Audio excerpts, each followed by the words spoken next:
This episode is brought to you by Amazon Prime. There's nothing sweeter than baking cookies during the holidays. With Prime, I get all my ingredients delivered right to my door, fast and free, no last-minute store trips needed.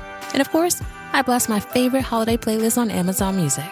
It's the ultimate soundtrack for creating unforgettable memories. From streaming to shopping, it's on Prime.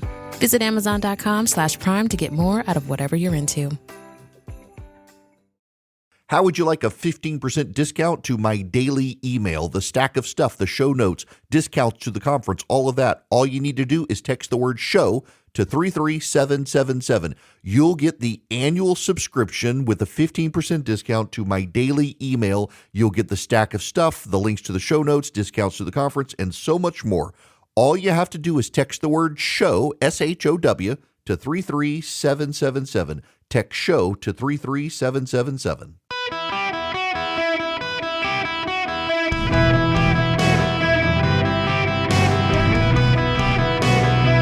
Welcome to the Eric Erickson Show podcast, Hour 1. Hello, America. Welcome. It's Eric Erickson here across the United States. I am delighted to have you with me. This is an open line Friday, 877-973-7425, should you wish to be on the program. And additionally, if you text Eric, E-R-I-C-K, to 33777, you can find our live stream, you can find the show notes, you can find me on social media. I'll be traveling this weekend to Salt Lake City, but cooking on Sunday when I get home. You'll be able to see the pics. All you got to do, you should be following me on Instagram anyway, EW Erickson. It's the best social media site. But if you click on the website, again, text Eric to 33777, you'll be able to find there all the podcast links. Now, we've done Pandora, TuneIn, iHeart, Spotify, Apple, YouTube, you name it, we're all there. Now, there's some breaking news as we begin the show today. This is important to get to. Out of the gate, you should know it appears the Daniel Penny jury in New York City is hung. They say they cannot come to an agreement on the second-degree manslaughter charge. I'm going to put off talking about this. I was going to talk about it later anyway. I want to put it off, though, see how this plays out, see how the judge handles it. But you do need to know this breaking news out of the gate. Where I want to begin, though, is with something there are a number of stories together that I actually think I being a professional, I'm going to weave these stories together. And we've got to begin again with the murder of Brian Thompson, the United Health Insurance CEO. There are relevant aspects to a bunch of different stories to tie together. But to begin with, I got to play you this from CBS News. This morning, we still do not know why the CEO of United Healthcare was murdered on Wednesday here on the streets of New York. But some of us have been really surprised by the reaction online. Many have shared their very deep frustration with the health insurance industry.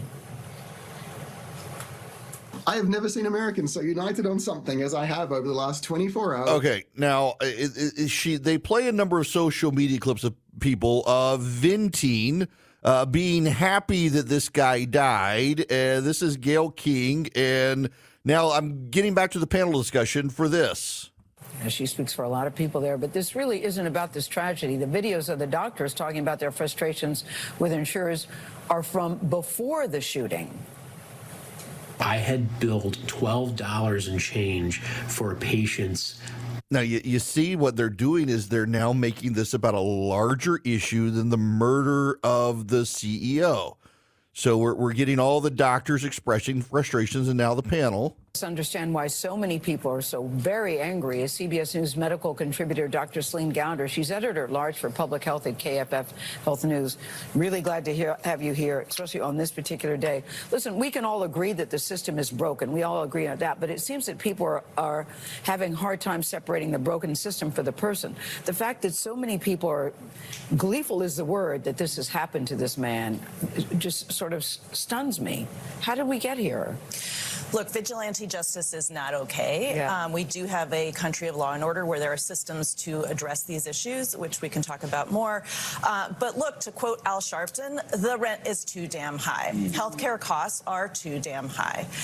Okay, it wasn't Al Sharpton that said that. It was a different black man. But, okay, here's the thing, though.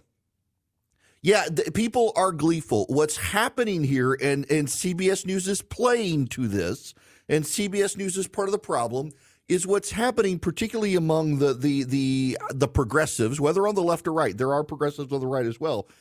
These are deeply narcissistic people. What is happening, to answer Gail King's question, what is happening is ever since COVID, we have allowed this manifestation of mentally ill narcissists to rule the conversations of this country. The Democratic Party itself has been taken over by these mentally ill narcissists, and it led to their electoral defeat. There's some data out today that you should know. It turns out that a significant portion of men who voted in the 2024 election felt bullied by their female spouse or partner into who to vote for. In fact, more men felt bullied by women than women felt bullied by men, according to the data, which is the exact opposite of the Kamala Harris ad. Remember, Kamala Harris put out an ad that showed that women overwhelmingly felt bullied by men. And there was an entire ad campaign about men pushing women to go to the polls and vote for Trump. And when they got in there, the women winked at each other, voted for Harris, and came out and, oh, yeah, honey, we did exactly what you wanted. So turns out it's the men. But the mentally ill, neurotic women of America insisted that they were the ones who were being bullied and insisted you had to vote for Harris. Turns out the mentally ill, neurotic women were driving the conversation of the Harris campaign and Democratic strategy and cost them the election. And now we're seated on display with the murder of a CEO, where we're not allowed to take the news of an innocent man who is a husband and father who is gunned down in the streets of New York City. No, you're not allowed to say he was innocent because he was a healthcare executive. As an aside here, one of the things that none of these people want to grab hold of and understand is how this is Obamacare. The Republicans never repealed Obamacare. Americans' views on health care have dramatically descended since passage of Obamacare. No one in the media will talk about it because everyone in the media was complicit in helping the Democrats pass Obamacare. They've defended Obamacare. They haven't wanted reform of Obamacare. But all of these people on the left complaining about health care in America, they're the ones who wanted the system that we have now. And they claim, no, actually, we want universal health care so it can be an unelected government bureaucrat doing what Brian Thompson did, denying claims. What are you going to do, start killing the bureaucrats then? This is narcissism.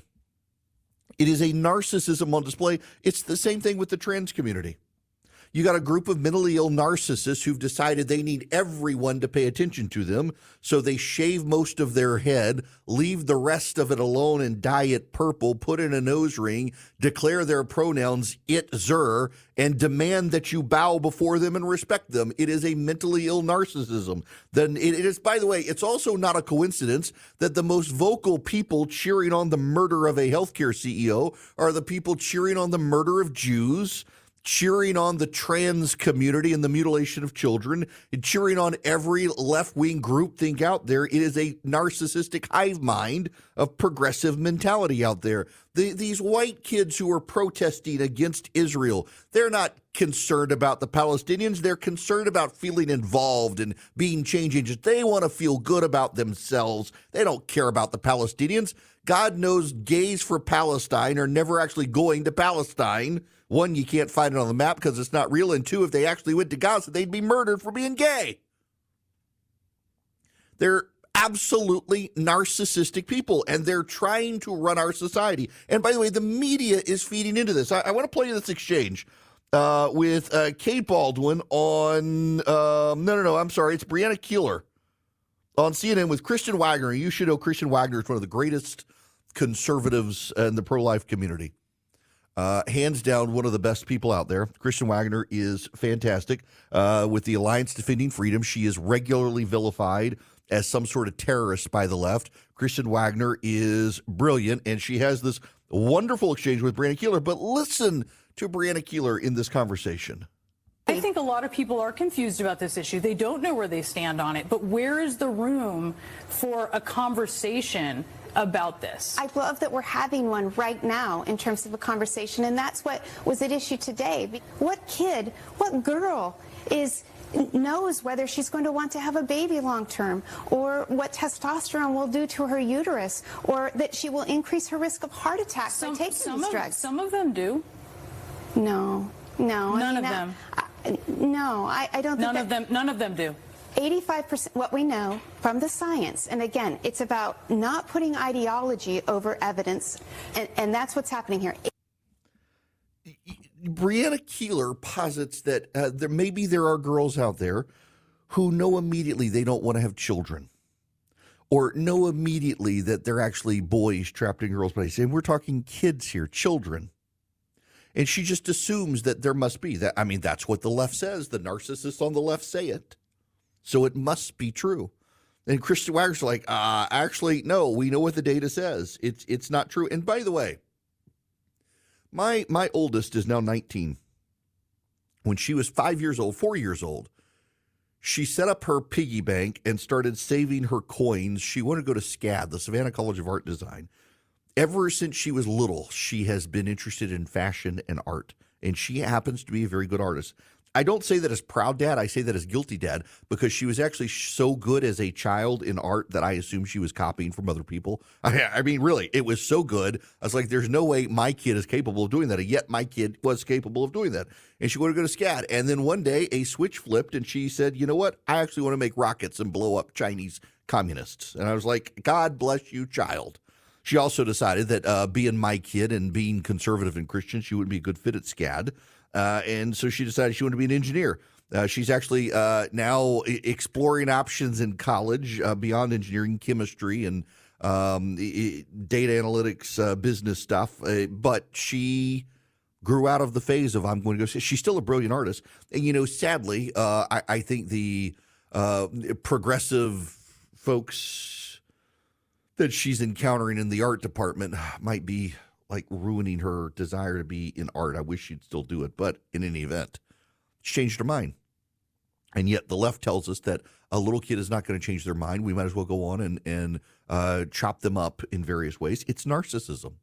It's the same level of narcissism of the people cheering on the CEO being murdered. They don't care about his wife. They don't care about his kids. They care about themselves. They care about themselves. And their narcissism is guiding so much of the progressive community right now. Think about this in education. They don't care that your inner city child is getting a terrible education because they care greatly about themselves and they feel like they've got to defend progressive public education. And in their need to defend progressive public education, they don't care about the outcome that your kid is getting. They care about their desire to defend it. They don't actually care about your jobs and job creation. They care about themselves. They want you to be forced into a vehicle you don't want because they don't care about you. They care about themselves. It is progressive narcissism through a manipulating press that puts them on display, where CBS News can take a story about a murdered CEO and turn it into a story of aggrieved people over insurance.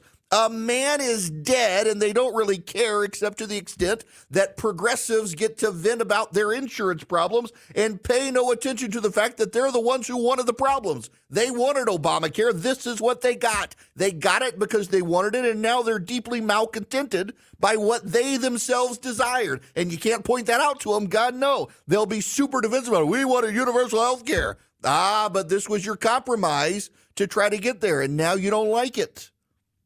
These people thought they'd never lose an election again on top of all of it, and they're deeply discombobulated. So what have they done? They've left Twitter to go to Blue Sky, where people like James Carville have for years now been telling the left, you've got to get out of the faculty lounge. And instead, the faculty all went to Blue Sky and wrapped all the activists into the faculty lounge so they can keep their groupthink hive mind bubble together, where they can all be neurotic narcissists continuing to drag down the Democratic Party. They may never win an election again.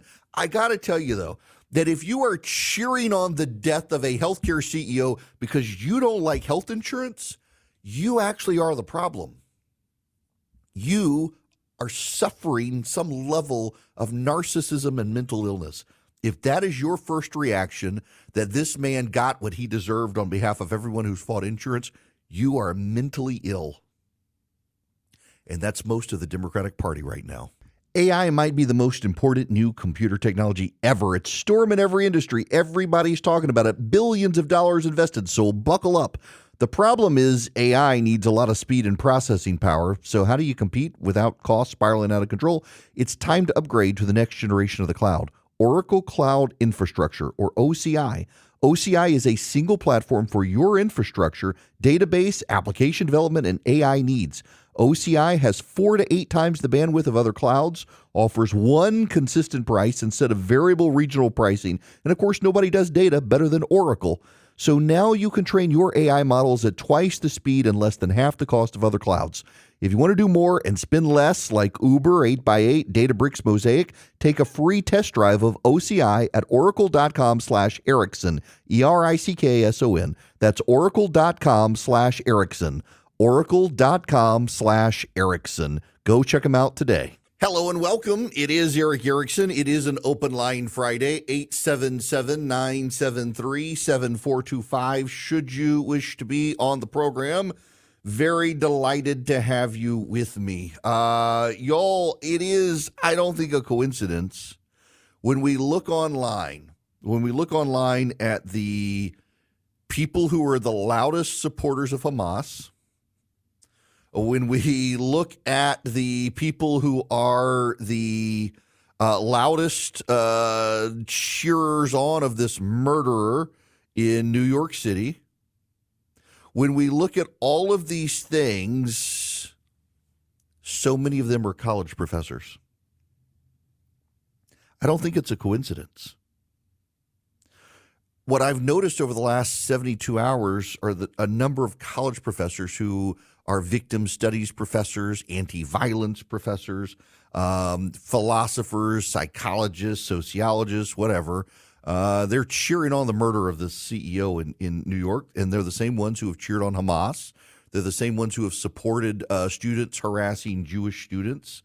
They are deeply demented people. They've invaded the academy, and they're destroying the brains of the future in this country. And I don't know that enough boards of enough schools care. Again, this is why you should be hiring from the SEC, maybe from the ACC. It's not as much a problem in these state schools in the South. It's these private schools in the North and some in the South that are overwhelmingly suffering this brain rot from professors. I'd avoid them like the plague. I don't think I would hire anyone from the Ivy League. And I've got friends of mine who went to them who are good people. But I don't think, unless I really had a relationship with them and knew they weren't nuts, I don't think I'd hire from the Ivy League anymore. The parent company, my flagship station, is a private equity group in New York called Apollo. Mark Rowan, the CEO, has been on television very flummoxed by what's happening in the Ivy League right now, particularly like the University of Pennsylvania and elsewhere, places he has relationships with. And I've been saying, stop hiring from them. You can get a perfectly good finance guy from the Terry School of Business at the University of Georgia, or even Georgia Tech, or from Auburn. Auburn, probably the least woke of the SEC schools.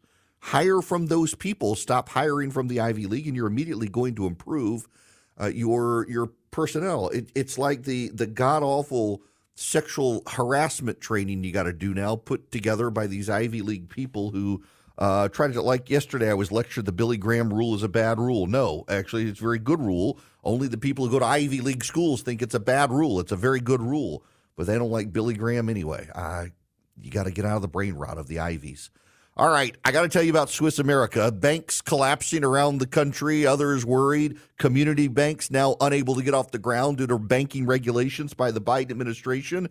Interest rates where they are. Swiss America has been the trusted leader in precious metals for 40 years. They've been warning people about a secret war on cash. They want you to pay attention to it. They want to be able to help you safeguard your hard-earned cash from this war. They're rated A+ by the Better Business Bureau. They can educate you on protecting your assets in their report, and it takes less than 15 minutes to read. I myself have read it. What I didn't realize was the steps the government goes through to try to de-anonymize purchases. That is, to try to figure out who's using cash to get around the government surveillance state. It takes less than 15 minutes to read. By the way, it applies to crypto as well. You think your crypto purchases are safe. No, they're not. Call them or text them at 800-289-2646. 800-289-2646. Just mention my name, Eric, E-R-I-C-K, when you call or text 800-289-2646. Get the report completely free, 800-289-2646. Message and data rates may apply. Hello there. Welcome back. It is Eric Erickson here across the United States. The phone number is 877-973-7425. Should you wish to be on the program, I would be very happy to have you. Now, we got a lot of other stuff we got to talk about today. I do want to tell you the judge in the Daniel Penny case is presently assessing the whether or not the jury might be able to come to terms. The jury is split. Have to have a unanimous jury on the issue of manslaughter. They are split on that issue, and so the judge is trying to assess a path forward for the jurors on how to proceed, if it is reconcilable or not. If it's not reconcilable, he declares a hung jury and a mistrial, and then Alvin Bragg gets the option of whether or not to redo it. You should also know, if you haven't heard, that the man who died, and by the way, we know now from the trial that the state was not able to show Daniel Penny actually killed the man. The man was still alive when handed over into police custody, and then died in police custody. And that's part of the argument for the defense, is that Daniel Penny was on tape, revealed to be showing that he did not intend to kill the individual. He was still alive when handed over into police custody. And as a result, I mean, he does have a claim there that the guy didn't die, wasn't killed. And, well, the police, or the prosecutor, doesn't care. It's just, it's remarkable to me how they are savaging Daniel Penny in this situation when he did the right thing. I mean, even Eric Adams is out there saying as such. We'll get into that later. It's just, it's deeply frustrating to see this. Right now, however, I want to see, I'm having some technical difficulties here, so I'm stalling a little bit. The whole computer system froze out on me, which is okay. We're going to restart it here. But first, I want to go to Clyde, who's been waiting patiently. Clyde, welcome to the show. Hi, sir. I'd like to talk about the husband and the father who's never coming home for no reason that he's done wrong. And he was shot in New York City by a motivated gunman, and I haven't heard one gun control advocate come forward. Nothing about gun control. It's all about health care, because it doesn't fit their narrative. And it's absolutely ridiculous that this man died this way. And the media is actually giving this guy what he wants. This guy wanted to bring forward health care crap, which is the wrong thing for the media to be doing. They should be talking about him killing an innocent man, not talking about health care, period. This man had 2 children. He was young. He had a wife. And he's never coming home for no reason. And it's absolutely ridiculous. Where are the gun control people? Yeah, that very notable point, actually, that they have not come forward. And also, again, to your point, as I've been mentioning as well, the massive number of members of the media willing to miss the point and really turn this whole thing into a gun control, or not a gun control, an insurance conversation, as opposed to the vigilante justice situation, which in and of itself is wild that we're at this point in the country with people on the left seemingly emboldened to participate in vigilante justice. The whole thing is very demented to me, how the American press corps in particular has driven these sorts of conversations, amplified neurotic voices, given them license to be insane, treated them as if they were some sort of truth-telling geniuses, and we wonder why we're in this situation. It's like Barack Obama telling people that clearly Americans, we're more divided than ever, and he's not exactly sure why. One of the reasons we're as divided as we are in this country right now is because of people like Barack Obama. And then he has the audacity. Let me play you this clip from Obama on stage with the Democrats. The election proved that democracy is pretty far down on people's priority list. Pluralism is not about holding hands and singing Kumbaya. It is not about abandoning your convictions. It is about recognizing that in a democracy, power comes from forging alliances and building coalitions and making room in those coalitions, not only for the woke, but also for the waking. Not only for the woke, but also for the waking.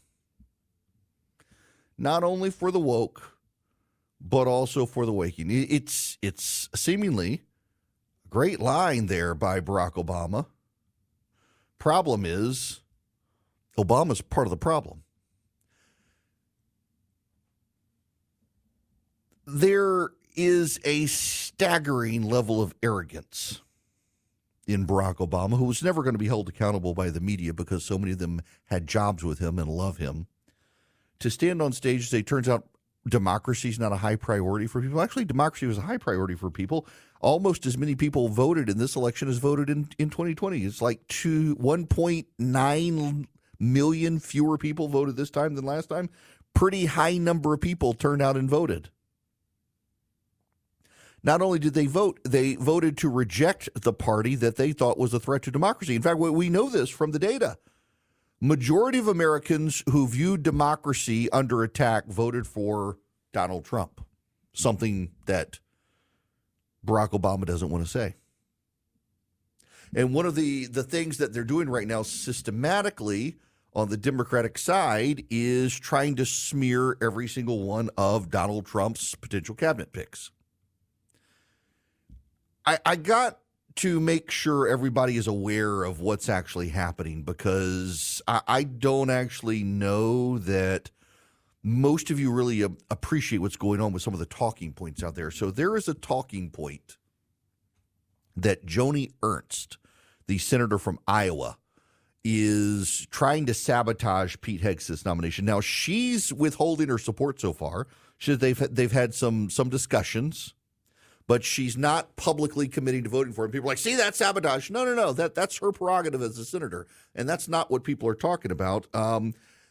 There's a phenomenon that is new to social media. It happens all over the place, but for those of you on Twitter, one of the things that has started happening over the past couple of years is on the right and the left, and particularly among right-wing circles now, there are groups that will pay for engagement and talking points. So they will pay people with large followings to take a position, and those people who are paid bounce each other's paid positions off, and they're not disclosed as paid, which, by the way, is against the law, but they don't care. They don't think they're ever going to get caught. And they begin to seed an echo chamber. This happens on the left as well. So many of the talking points on the left are done in the same fashion. So the two talking points now that are on the right that I believe are being paid to be seated are, one, Joni Ernst is to blame for sabotaging Pete Hegseth's nomination, and number two, the military-industrial complex, Boeing and Lockheed. I saw someone say the other day, it's not a coincidence that the people most likely to object to Hegseth are the biggest Boeing Lockheed owners. Well, yeah, they're on the Armed Services Committee. Everyone who sits on the Armed Services Committee are the biggest recipients of donations from Lockheed and Boeing. This isn't hard. It's not a conspiracy. What's actually going on here is not the sabotage of Pete Hegseth by Joni Ernst. It's the intended sabotage of Joni Ernst. I don't have the dog in the fight.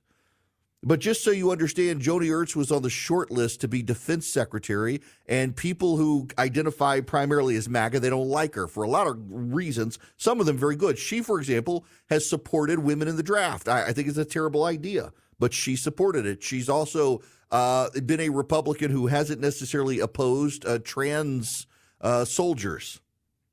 Again, a terrible idea. So what's actually going on here in these stories about Joni Ernst sabotaging Pete Hegseth is these people themselves are actually trying to sabotage Joni Ernst if Hegseth drops out. But you weave in the military-industrial complex and stuff, and it allows people who support Hegseth to begin to yet again believe they are the victims of something.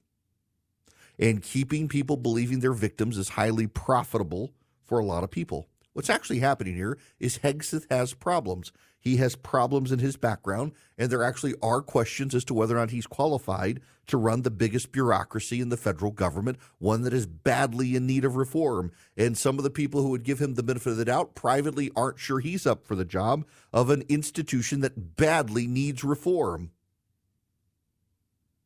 A lot of these senators, though, will give Donald Trump the benefit of the doubt. But I cannot emphasize to you, I get people who are calling me who are mad at me. They say, well, so-and-so and so-and-so is saying something on Twitter. Yes, they are parroting the hive mind, and now they've got you parroting the hive mind, and you and maybe not they know that this started as a paid operation to get people to parrot these talking points. You're not actually thinking for yourself here. I know you think you're thinking for yourself, but you're actually not. You're actually parroting the paid placement of these attacks on social media. Be wary when the hive all goes in one direction. You should probably stand back and just watch and see what happens. I think that Hegseth, if he stays in, and I hope he does, I think he probably will be able to persuade these Republicans, because here's ultimately the thing that's happening. There are a lot of people in the Senate who actually don't think Hegseth is qualified. Not because the military-industrial complex says them so, but because he ran 2 nonprofits and was an anchor at Fox News. The end. They don't want to publicly oppose Donald Trump. So what they're doing is they are smearing Hegseth, trying to pressure him to drop out. If Hegseth holds on to Christmas, they're going to realize they have to do one of 2 things. They either have to support him or they have to publicly say, I'm not backing him. And many of them don't want to waste their political capital on a fight against Hegseth. They have other people they would rather oppose publicly. So they're trying to sabotage him. Now, all he's got to do is hold on. All Donald Trump has to do is continue to stand with Hegseth. And then if he gets the position and the office is too big for him, he will be exposed and he will be booted. And a lot of people will blame other factors. In fact, you'll see these paid placement things happen again to claim that there are ancillary forces that forced him out, when actually it will be Donald Trump picked someone who lots of senators said were unqualified. They turned out to be right, but God forbid anyone remembers that people were saying, hey, maybe this guy isn't cut out for the job. But we should let him be in the job, let him rise or fall in the job, not subjecting to a bunch of character assassinations. If he holds on, he'll probably be confirmed at this point. He doesn't have the votes, but he can get the votes. Let's see how this plays out. Just remember, a lot of the hive mind you're seeing on social media began as someone paying a group of people to seed the idea, and then the lemmings did what lemmings do. Now, I don't want you to be a lemming. I want you to be a thoughtful person. I want you to think about the smell in your house. Does it stink? Do you have dirty diapers? Do you have a wet dog? Do you have a litter box? Do you smoke in the house? Do you have, like we don't have an exhaust fan in our kitchen, it's broken. And so if you fry something in the kitchen, the house can smell. If so, you can get 3 Eden Pure Thunderstorms and save $200. Not only do they get rid of dust, dander, pollen, they get rid of odors, and they get rid of bacteria and viruses. 99.9%. You get 3 of them and save $200. All you do is go to EdenPureDeals.com. EdenPureDeals.com. If you go there, you put in ERIC3, ERICK3, right on the front page of the website. You'll see a discount code box. Put in ERIC3, my name, and the number 3, no space, and you will get 3 Eden Pure Thunderstorms. You'll save $200. You'll get them for less than $200. You'll begin to wipe out odors in your house, your basement, your upstairs, your downstairs. I keep one in my travel bag. You can hold it in your hand. It is useful, it is powerful, and it will eliminate odors, bacteria, and viruses in your home. They're small, but you put one downstairs, you put one upstairs, you put one in on your main floor, you put one in your RV, wherever, they're going to work. EdenPureDeals.com. The discount code ERIC3. Hello there. Welcome back. It is Eric Erickson here. This hour of the program brought to you by First Liberty Building and Loan. They are in Noonan, Georgia. I say that specifically because, they're not Wall Street guys. They're in, middle America. And they help businesses in every one of the 50 states from Noonan. And you get a great perspective from people who aren't on Wall Street trying to help you grow your business. They love helping businesses. The same family, the Frost family, dear friends of mine, they've been doing this since the 90s. So if your business is looking to grow, you need 6 figures for a big deal, or you need 5 figures for like heavy equipment, things like that for your business, reach out to them. The better your credit, the faster they can move. They make their own decisions, and they'd love to talk to you. Go to firstlibertyga.com, firstlibertyga.com. Reach out to them. As an aside, I want to tell you guys just real quick about the Frost family. One, they're some of the most generous people that I know, deeply, deeply charitably committed around the country. But also, they have been my longest advertiser, and they have just been wonderful friends of mine and prayer warriors for my family. I've never gotten a script from them on say these things. I just love to tell you about them. And if they don't help individuals but businesses, man, they're good. FirstLibertyGA.com. All right, Sarah, I want to get you in here before I go to break. I'm glad you're bringing up this topic. Sarah, welcome to the show from Tulsa, Oklahoma. Hi. Thank you, Eric. I wanted to talk about how there's something going on across our country that a lot of people don't know about, and it's a national transmission power line that private companies are being allowed to use eminent domain to take people's land to put in power lines that don't even benefit the people in those states. They've already done it in the state of Missouri. Senator Hawley has questioned them in front of Congress already, and they're now doing it in my state and my area. And because the laws dictate that they have to do very little to notify the residents, thousands of people affected just don't know about it. So, it's funny. I mostly wanted to try and get the word out. Yeah, the exact same thing is happening to me literally in my backyard, like physically, literally in my backyard. We were given some more notice about it, but we have an existing trans interstate natural gas pipeline, and they've decided because of the way regulators are opposing new lines, they're going to expand a line right through my backyard, literally through my backyard. There's nothing I can do about it because of eminent domain and stuff. And nobody knows. Now, I got to tell you, in my situation, I personally don't oppose the expansion of this natural gas line because it's underground. I'm not going to see it. There's already existing easement there for them. But for these major transmission lines, there's hardly anything you can do to stop it. No one tells you what you can do to stop it. And it's completely flying under the radar. I'm glad you called on this particular issue, in large part because we do have a problem coming up beyond this, Sarah, and that is that we need 5 times the energy capacity we have in the country right now to handle what's coming with data centers and AI. And that's a minimal estimate, you should know. We need massive more, but that means more power lines, more transmission lines. And a lot of these companies, they don't care about you and your setup, and they're not interested in expanding on existing infrastructure. They think it's easier to build new stuff. And people need to have awareness raised about what's happening. Josh Hawley has been talking about this a lot in Missouri for that very issue. And they use federal rules, Federal Energy Regulatory Commission rules, to seize your property for eminent domain.